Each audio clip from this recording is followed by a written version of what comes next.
Hey guys, this is Pete with Crunch Time Coaching.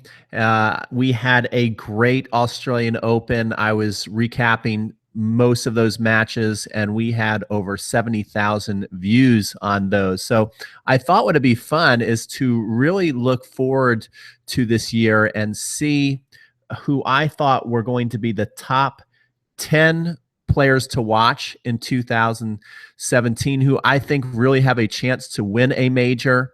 I love your input. Your comments are welcome because this is certainly an open discussion and opinion. So it's just my opinion on who I think are going to be the top 10 players to watch in 2017.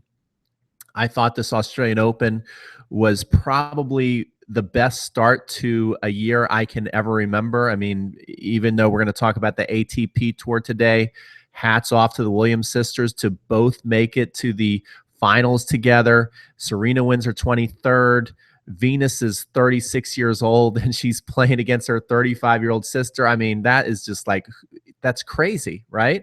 I mean, this has really been a resurgence of the veterans. It was like we could have seen this Australian Open, 8, 9 years ago with Federer, Nadal. It's really, really cool.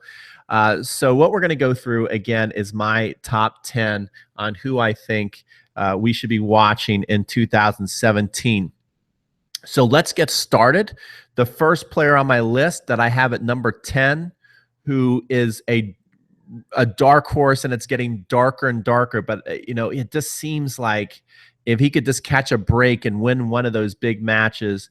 And if I look at the top 20 players out there, I have Tsonga as my number 10, because it seems like every year he at least shows up at one tournament to where he looks in great shape.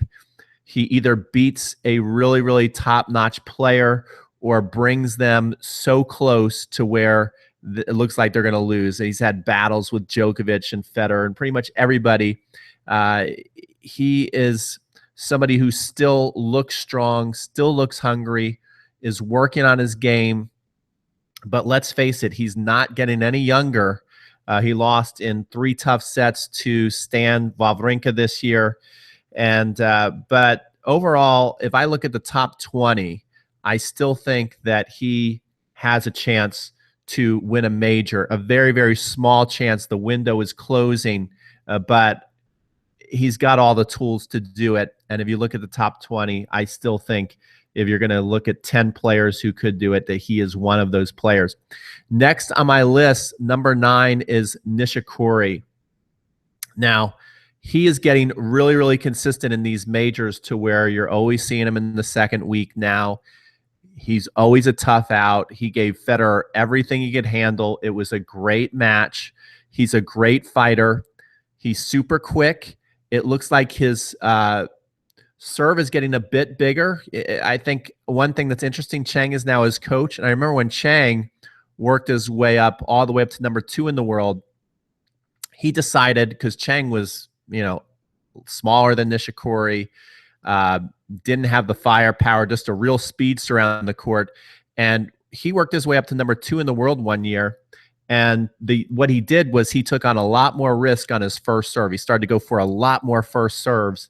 And I see that Nishikori is kind of doing the same thing. He's lowering his serve percentage for hopefully getting more free points on the first serve. I think it's helping. It's a risky kind of way to play, because if your serve is really off one day, then you could have a really tough day out there and lose to people that maybe you shouldn't lose to. But he is getting more free points. It seems like he's even getting more firepower off the forehand now, so it seems like he's even hitting a little bit harder.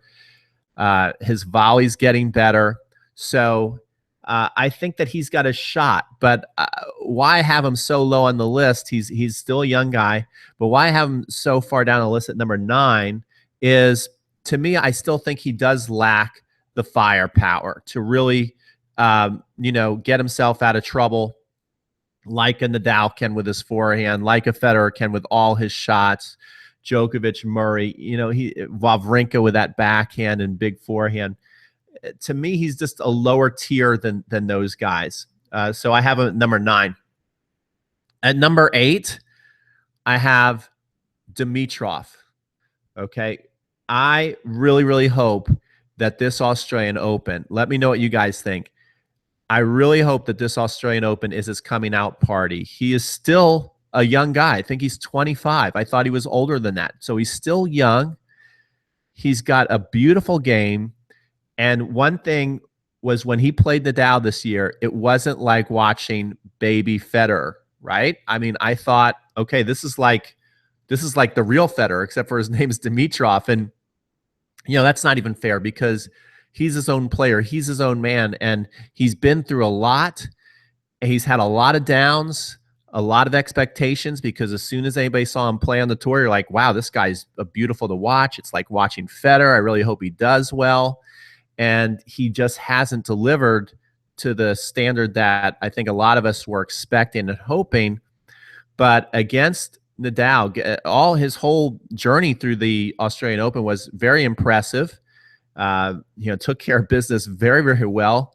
And then when he got and played Nadal, one thing that I loved about him was he never backed down. He never flaked out mentally, and he had lots of opportunity to do that. He had a lot of heartbreaking points that he lost in that match.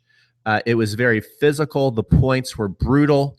Nadal was doing what he does to Federer as far as like really trying to pick on the backhand, but Dimitrov's backhand stood up, and he was right there. That was anybody's match right down to the last point, and I was super proud of him that he almost pulled it off and could have very well been in the finals of the Australian Open this year, even though no one gave him a chance in that match. And so I love that about Dimitrov. Now, what my fear is for him is I think when you play such a heartbreaker, that this could either make or break his year. I mean, this was a heartbreaking loss. You could even see in the press conference after the match how he was trying to keep, the positive spin on it, and how he's positive about the match, and he's learned a lot, and he's improving and just keep moving forward.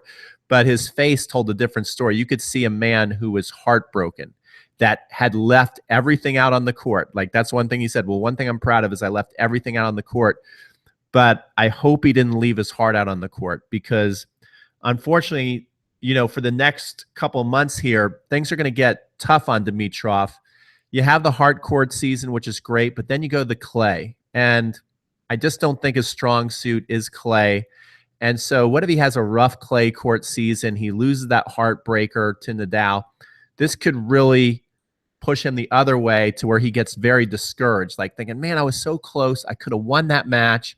And now I had a crummy clay court season. I mean, I'm hoping this doesn't happen, but I could see it happening. But I do feel if he's able to weather this storm that he's about to go through, going through the clay court season and get into Wimbledon and get into the hard court season for the summer and really build on what he did this Australian Open, he has all the tools to win a major. This guy, if he can keep his mind right, if he does not get heartbroken and keep this level up that he played at the Australian Open, if this was not a fluke, if we can see this consistently in tournaments, he could win a major. And I pray he does, because he'd be so good for the game. I really love to watch him play. He seems like a really good guy, and I would love to see Dimitrov win. All right, next is, I think that this guy could do it this year. I think he needs a break in a tournament, but I think he is a shoo-in in the future for #1 in the world. I want to know if you guys know who I'm talking about. I could see him just dominating in 5 years, and I'm talking about Alexander Zverev, who had a brutal match. Zverev had a brutal match against Nadal, and I mean, you just talk about a guy who's got firepower. That guy can hit a winner anywhere on the court. I love how he can flatten out his forehand down the line, flatten out his backhand down the line. His serve is huge. He moves around the court great. He's a big guy. He's got every tool you need to be a #1, including up here. This guy, you could see he's a young guy, still a teenager. And you could see after he lost to Nadal that he truly believes he belongs there, #1, which is really cool. He was happy with his performance, but not satisfied. So you can see he's hungry. He loves tennis.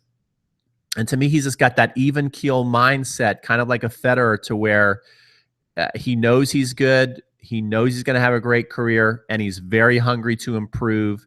And I think he's a quick study. I think every one of these matches, he learns something from, he builds his confidence, he gets better. And I just see him getting better and better and better. Again, I think the clay court season may be tough for him, but he played great against Federer, I believe, last year on grass and beat him in 3 sets. I see him doing well on grass, and I could certainly see him doing great at the U.S. Open. And if he can just break through with one big win at a major, I think all the dominoes could fall down for him, kind of like it did for Pete Sampras, kind of like it did for Marat Saf in that one year, to where when he gets hot and if he has a big win, he could just steamroll everybody because he's got that type of firepower, that type of game, and that type of confidence that is only building. Okay, number 6. So that was number 7. So far we have number 10, Tsonga. Number 9 is Nishikori. Number 8 is Dimitrov. Number 7, Zverev. Hopefully, let me know what you guys think. Comment. Let me know what you think of this list so far, what your list is. I want this to be a total open discussion. So let me know what your list is for this. Number 6, I have Raonic. So he's somebody that I really, really, it gets hard because when you get to the second week and you got the veterans in there, like Joker and like Murray and Nadal and Federer, you know, the nostalgia part of you does not want to see those guys lose. You want to see them get one more. But then when you look at a guy like Raonic, who is working so hard, knocking on the door, really, really wants it bad, has all the tools, seems like a great guy, says he's not showing up for second place. He's not happy with moral lessons and victories, that he wants to win a major, that he thinks he should do it, and anything less, he's underachieving and letting himself down. I really admire that type of just pure hunger, decisiveness, that this is what he should be doing, that high expectation, and he's got all the tools to do it. Maybe he's putting too much pressure on himself. McEnroe kind of hints at that sometimes he wants it too bad, that it's not a case of not working hard enough, or not wanting it enough, or sacrificing enough. Like, everybody who's close in his camp knows that this guy wants it. He's doing everything right. He's got all the tools, but maybe he wants it too much. Maybe there's just something missing there. But if he could ever put it all together, he definitely deserves to hold a Grand Slam title. What do you guys think? And will he ever do it? I sure hope he does. All right, number 5. Now we're in the top 5. Wawrinka, right? This guy, it's amazing. He has proven he's just a big match player. Again, looked like he was going to take Fed in the 5th set there for a little bit. And then all of a sudden, the wheels kind of fell off. Fed played a little better. He just didn't seem to get into points. He couldn't get into points in the 5th set, which was kind of weird. Like, he couldn't take that first blow from Fed. Like, Fed just kept serving good shots, and it was either he couldn't return it, or he gave Fed an easy setup forehand, then he couldn't defend Fed's first forehand, and kind of fell apart there in the 5th set. But again, he's showing he's going deep in the majors now consistently. Won the U.S. Open last year. Head-to-head against anybody. Dimitrov, Joker, Novak Djokovic, Murray, Federer, Nadal. If he's hot, it seems like you almost have to bet on Stan over those guys. When his backhand's rolling and he's flattening out his forehand and he's moving well, sometimes those guys look like, man, I'm throwing everything at the kitchen sink at Stan, and I can't do anything. I cannot penetrate this guy. We saw at the U.S. Open. So even though Stan is up there in his career, we're showing that people now in their 30s, their late 20s and 30s, they're getting to the winner's circle more than the young guys. So it seems like in the last 5 or 6 years that the tables have turned, that it almost is an advantage now to be a veteran, that these guys are staying in better shape longer, so they don't feel as tired and as worn down as like Agassi was at the end of his career, and McEnroe and Connors, to where, when you saw Connors playing in his 30s, as great as he was and as long as he played on the tour, you definitely felt like you were rooting for the old guy. Well, when you watch people like Stan, you don't really think of him as old. You don't even think of him as like this veteran. Like, how is he still doing it? He looks in his prime to me. And French Open coming around, that's a good surface for him. He could do it on the clay. I think it gets harder for him at Wimbledon, and then again at the U.S. Open, things look good. So I think he's got 2 real chances to win a major. Let me know what you guys think. I'm not going off rankings here. I'm not going off who's the best player in the world. I'm going off who has a chance to win a major. And so I put Stan at number 5 there. Number 4, and I'm kind of saying it's all or nothing now for Nadal for 2017, is he says his body feels good. He has to feel very confident about how he played at the Australian Open. I mean, right? I mean, he was right there. So how could you not be? So I think Nadal, a confident Nadal is obviously a dangerous Nadal. It is one of the greatest player. It's still a debate. Is he the greatest player? But Nadal going into the French, is he the favorite? I would think you'd have to put him right up there as the favorite. It'd be very interesting to see how he does on the clay court season leading into it. If he gets really dominant like he's been in past years, I think it could start to bring back that intimidation factor that I think he's lost over the last couple of years. I mean, you know, these guys, when they're at the top of their game, they basically are up a set or at least 3 or 4 games on their opponents before they even strike a ball, because they just have this aura. They're legends. And when they're so hot, you just think there's no way I'm going to beat this guy on clay. He's unbeatable on clay. Can he get that back now that he's done so well at the Australian Open and he says he feels good physically? Can he get that invincibility factor going for him when he steps on the court against people? And will he win the French? If he does not win the French, he will not win Wimbledon. It seems like the later he gets in his career, it's tough for him to even get into the second week at Wimbledon. And throughout his career at the U.S. Open, he's had some good runs at the U.S. Open, but it seems like his game's so physical. By the time he gets to the U.S. Open, he's almost too tired to win it. So I don't see him winning the U.S. Open. I think it's French or nothing, French or bust for Nadal. Okay, now, number 3 on my list, and this is such a big what is going to happen to this guy. I love this guy, Novak Djokovic. He could be in trouble, or we could be making, you know, a mountain out of a molehill. But I mean, he wow, I just don't know. I just don't know where his mind is at. He's got to be discouraged at what happened to him at the Australian Open. I didn't think he played a bad match. I thought Easterman just came and played great tennis, and that guy, you know, they made all these stories about how he was a qualifier and he came in and he beat Novak, but this guy's been on the tour for a long time. He's used to playing big time players, and he's given a lot of these big time players tough matches. So it wasn't like a total, like, who is this guy who beat Djokovic? You know, Djokovic knows who he was. This guy's got a lot of talent, but he does have to be worried. I think it's the hunger factor.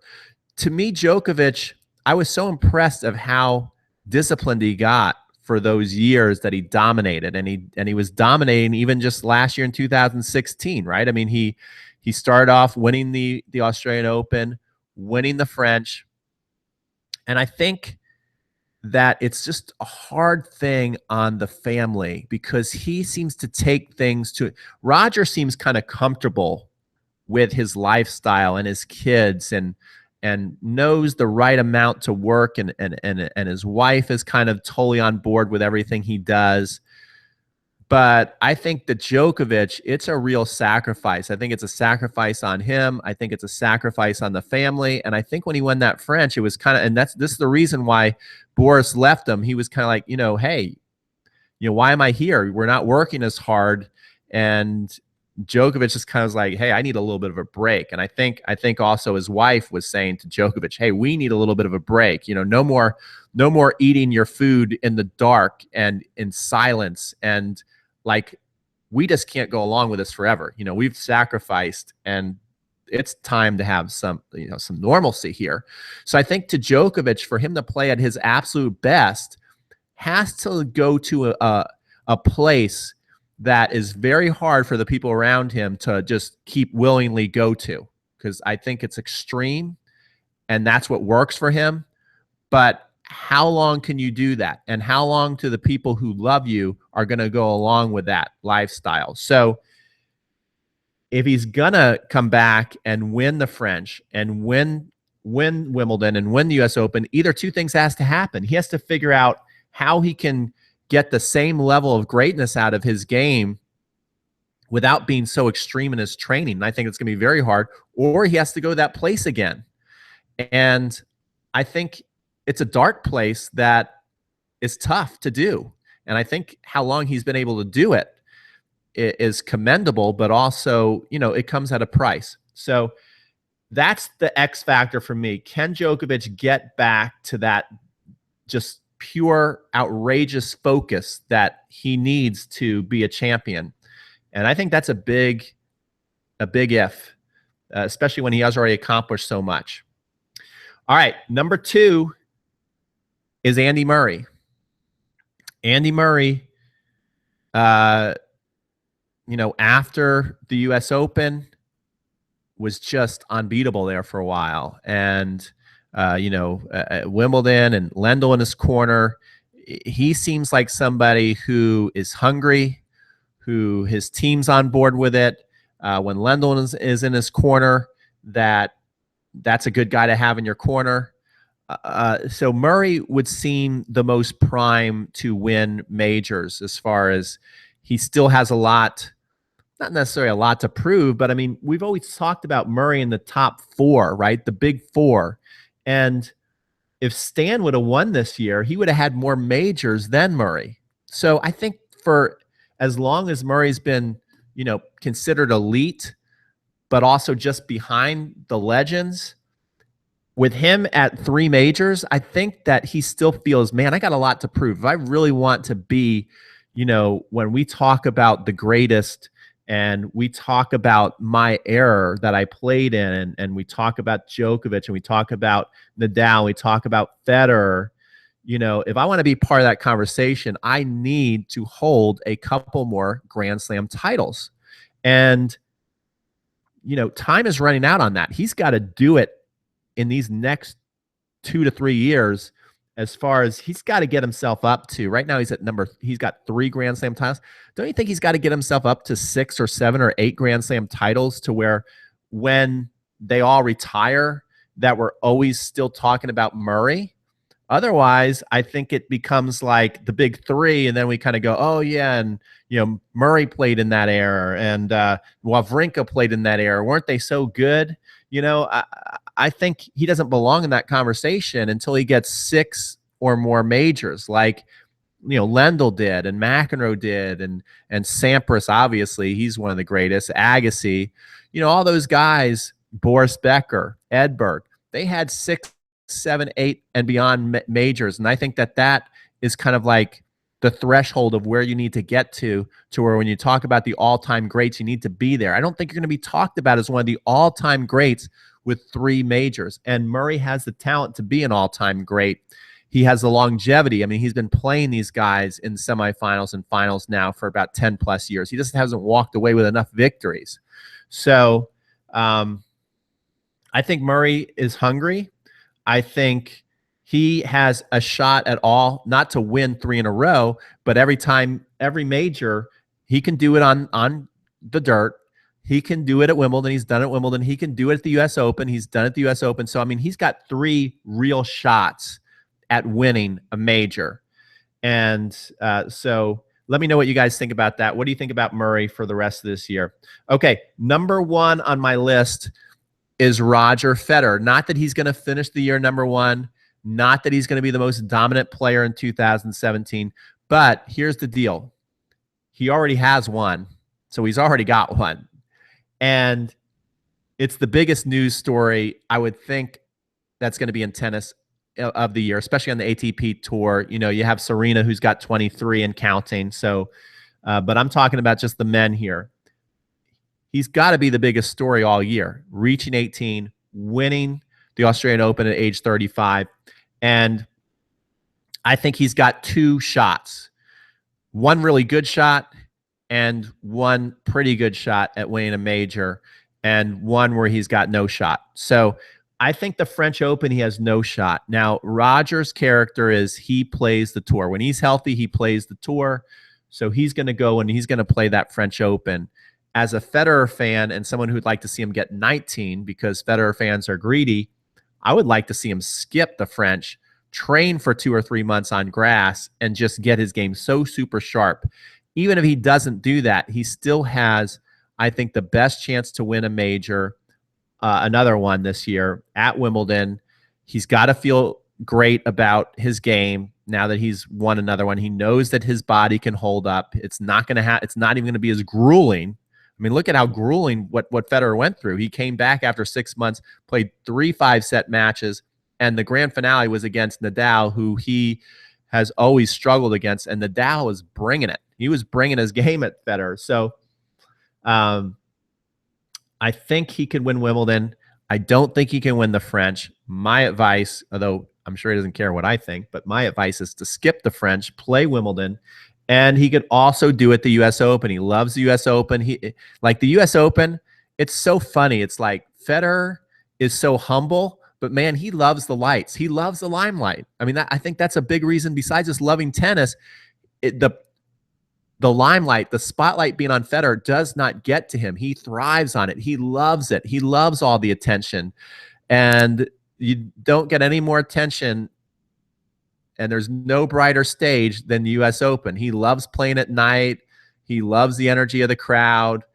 And so, you know, being that most of his matches are going to be at night in front of a big crowd, I don't see him going out early. He'll be there till the end.